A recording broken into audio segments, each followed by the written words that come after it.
और अब बात बोरवेल में चल रही जिंदगी और मौत की जंग की।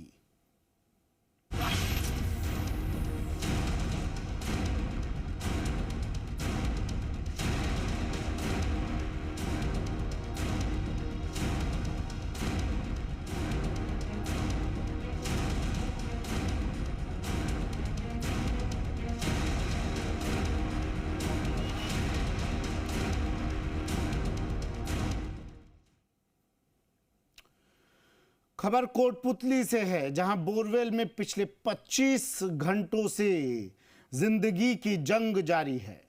कल से मासूम चेतना को बचाने की मशक्कत की जा रही है। रेस्क्यू ऑपरेशन को लेकर अब लोगों में चिंता है।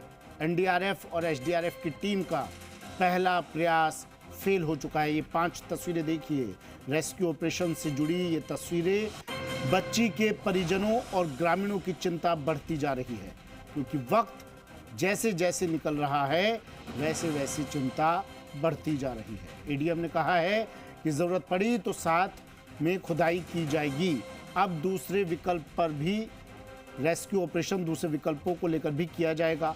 बोरवेल के पास एक और बोरिंग करके बच्ची को निकालने का प्रयास किया जाएगा। फरीदाबाद से पाइलिंग मशीन भी मंगवाई जा रही है। ये 5 तस्वीरें टीवी स्क्रीन पर आपको दिखा रहे हैं। 25 घंटे से ज़्यादा वक्त से जिंदगी और मौत के बीच ये अधर झूल में लटकी हुई चेतना, जिसको बचाने की जंग प्रशासन से लेकर आम लोग भी दुआएं कर रहे हैं और प्रशासनिक स्तर पर तमाम तैयारियां की गई और अब चेतना को बचाने की जंग जारी है। ये तस्वीरें आपको दिखा रहे हैं। रेस्क्यू ऑपरेशन पिछले 25 घंटों से ज़्यादा वक्त से यहाँ पर चल रहा है।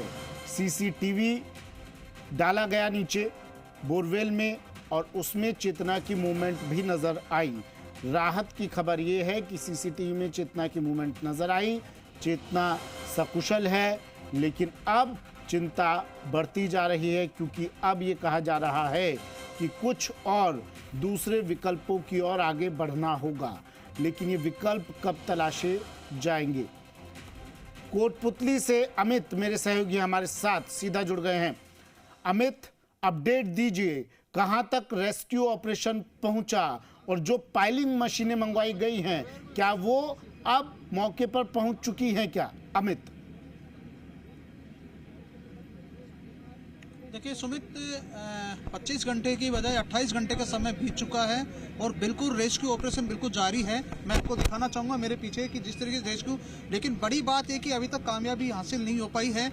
जो बराबर हैं, 1-2 बार कैमरे बीच में और ख़राब हो चुके हैं, दोबारा डाले गए हैं, लेकिन जो रेस्क्यू टीम है एनडीआरएफ और एसडीआरएफ को बिल्कुल किसी प्रकार से कामयाबी हासिल नहीं हुई है। तो ये बड़ी बात है, कहीं ना कहीं कहा जा सकता है कि जो इनका रेस्क्यू चल रहा है वो विफल होता नजर आ रहा है। और आप बात कर रहे हैं गाड़ी की, तो गाड़ी अभी तक यहाँ पे मौके में नहीं पहुंची है, क्योंकि आखिर कब तक तो गाड़ी यहाँ मौके पे पहुंचेंगी और कब उनका ऑपरेशन किया जा पाएगा। क्योंकि समय रहते अगर गाड़ियाँ यहाँ मौके पे होती तो कहीं ना कहीं हो सकता था कि रेस्क्यू वापस से स्टार्ट कर दिया जाता और कहीं ना कहीं बराबर एक इसके साथ में सुरंग खोदी जाती तो कहीं बच्ची को बाहर निकालने के पूरे प्रयास किए जाते। लेकिन ऐसा मौके पे कुछ भी नज़र नहीं आ रहा है, जिसको लेकर ये वैसी व्यवस्था नज़र आ रहे हैं। हमारे साथ में कुछ प्रतिनिधि हैं, इनसे जानने की कोशिश कर रहे हैं कि सर बिल्कुल बराबर 28 घंटे हो चुके हैं और बराबर आप भी सुबह से देख रहे हैं, क्या होना चाहिए आपके हिसाब से, क्या व्यवस्था है? देखिए, निश्चित रूप से अब मैं परिवार से, बेटी की मां से मिला, उनका सब्र का बांध टूटे जा रहा है। जिस प्रकार से पिछले 30 घंटे से अब तक बच्ची बाहर नहीं आई, वो सकुशल है या नहीं है, ये प्रश्न चिन्ह लगता है। लेकिन जिस मशीन की प्रशासन बात कर रहा है, वो मशीन अब तक यहाँ नहीं आई। जब मैं 8 बजे आया था तब से ये बात आ रही है कि वो मशीन चल रही है, पहुँच गई, यहाँ पहुँच गई, लेकिन अब तक वो मशीन मौके पर नहीं पहुँची है। बिल्कुल अभी तक मौके पे नहीं पहुंच पाई। इसी की वजह से जो 28 घंटे से जो इंतजार किया जा रहा था, वो इंतजार कहीं ना कहीं खत्म होता नजर आ रहा है। लोगों का सब्र टूट रहा है। हमारे साथ में एक प्रतिनिधि और भी हैं। सर, क्या कहना चाहेंगे? बराबर लोगों का इंतजार है, परिवार बिल्कुल इंतजार कर रहा है, लोग यहाँ आंखों की टकटकी लगाए बैठे हैं कि आखिर में बच्ची कब निकाली जाएगी, कब उसको देखा जाए, कब व्यवस्था की जाए, लेकिन कहीं ऐसा नजर नहीं आ रहा है। एक तरीके से जीरो ग्राउंड नजर आ रही है। क्या बताइए? देखिए, 30 घंटे से विशेष समय हो चुका है और ये बहुत सुबह से हम सब लोग और सब जनप्रतिनिधि लोग ये बात कह रहे हैं कि दूसरा विकल्प प्रशासन को तय करना चाहिए था, और सुबह से किसी तरीके से कोई भी प्रशासनिक अधिकारी अपनी जिम्मेदारी से बच रहा है।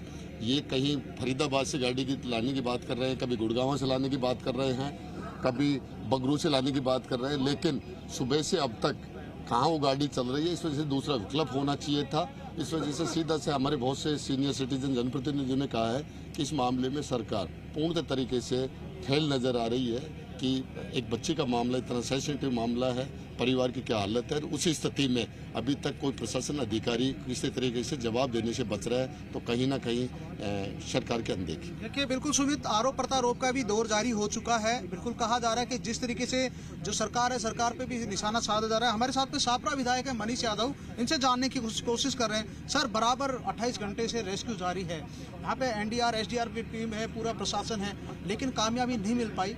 ए और बी दो प्लान होते हैं। ए प्लान बिल्कुल किया जा रहा है, एक तरीके से जुगाड़ वाली व्यवस्था है, लेकिन बी प्लान को देखते हुए क्या व्यवस्था है, आप यहाँ पे मौके पे पहुंचे, क्या कहना चाहेंगे? देखिए अमित जी, मैं इसमें जो कहना चाहता हूँ वो मूल बात यह है कि दौसा की जो घटना हुई उससे जो सबक लेना चाहिए था प्रशासन को, सरकार को, और ऐसी घटनाओं से सामना करके किस प्रकार की तैयारी जो करनी चाहिए थी, वो 10 दिन पुरानी घटना से सरकार ने, प्रशासन ने नहीं ली। आज कोटपुतली में पिछले 30 घंटे से ये बच्ची जिंदगी मौत से संघर्ष कर रही है। ईश्वर जाने कैसी है, मैं तो ईश्वर से प्रार्थना करता हूँ कि वो सकुशल बाहर निकले, लेकिन पूर्णतः प्रशासन फेल है।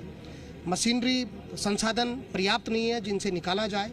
हम जो मानवीय मूल्यों की जो कद्र हमको करनी चाहिए, जिस देश में हम रह रहे हैं जहाँ पर हमेशा मानवीय मूल्यों की कद्र रही है, वहाँ पर अगर सरकार अनदेखी कर रही है तो मैं ये मानता हूँ कि बहुत बड़ा गंभीर विषय है। सरकार को आत्मचिंतन करना चाहिए कि एक बच्ची जिंदगी मौत से संघर्ष लड़ रही है और गरीब आदमी की, गरीब परिवार की बच्ची की अगर कोई उसकी जान की कोई कीमत नहीं है, तो आपको ये समझना पड़ेगा कि आप किस प्रकार का राजस्थान चलाना चाह रहे हैं, आप किस प्रकार का काम करना चाह रहे हैं। मैं बहुत जिम्मेदारी से कहना चाहता हूं कि सरकार को इस मामले में शीघ्र कोई फैसला लेना चाहिए और जल्द से जल्द जो भी मशीनरी, जो भी संसाधन आपको जुटाने चाहिए वो जुटा करके इस बच्ची को बाहर निकालना चाहिए। दूसरी बात, बहुत इंपॉर्टेंट बात है, मैंने आज मुख्यमंत्री जी को पत्र भी लिखा है कि जो राजस्थान में इस प्रकार के खुले रूप से कोई कुएं हैं, ट्यूबवेल है, प्रशासन को तुरंत कहना चाहिए कि आप इनको बंद करवाइए ताकि ऐसी घटनाएं नहीं हो।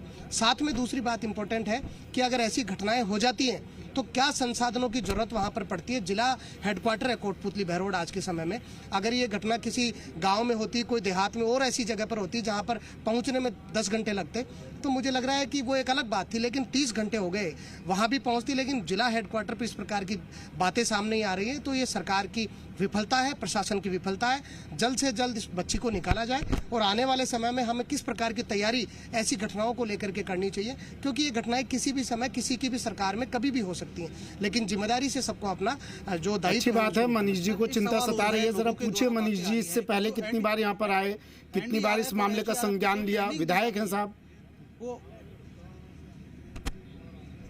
27-28 घंटे हो गए ना। सुमित, अपना दोबारा सवाल दोहराइए। अच्छी बात है, मनीष जी को चिंता सता रही है बच्ची की और प्रशासन की कमियां बता रहे हैं मनीष जी। मनीष जी से पूछिए, 28 घंटे से ज़्यादा का वक्त हो गया है, कौन सा दौरा मनीष जी का इस जगह पर है, कितनी बार यहाँ पर आए, बच्ची की कुशलक्षेम पूछी और यहाँ पर अधिकारियों को कुछ बताया, दिशा निर्देशित किया गया, या कितनी बार मनीष जी यहाँ आए? सीधा से पूछिए सवाल, या 28 घंटे बाद याद आई है मनीष जी को यहाँ? बिल्कुल, हमारे स्टूडियो से सवाल है कि जैसे 28 घंटे से बिल्कुल बराबर बच्ची एक तरीके से जिंदगी और मौत की लड़ाई लड़ रही है, आप लोगों से भी पूछा जा रहा है कि आप कितनी बार यहाँ पे आए, आपने कितने दौरों के, इसको लेकर आपने क्या प्रयास किए, जैसे प्रशासन के तौर पे या राजनीतिक तौर पे? देखिए, कल जैसे ही पता लगा हमने भी प्रशासनिक अधिकारियों से बात करी। मैं बाहर था, मैं सीधा आज बाहर से आ रहा हूँ और सीधा यहाँ पर पहुँचा हूँ। और जिस जिम्मेदारी को समझना चाहिए जनप्रतिनिधि को, जिस जिम्मेदारी को आम नागरिक को समझना चाहिए, उसको समझ करके यहाँ पर आ रहा हूँ, क्योंकि मैं वापस पुनः दोबारा कह रहा हूँ, आपके स्टूडियो से सवाल है और मैं ये कहना चाहता हूँ कि मानवीय मूल्यों की कद्र हमको करनी पड़ेगी। हमको जिम्मेदारी से, बिना किसी दलगत राजनीति के, हमको ये समझ रखते हुए कि हम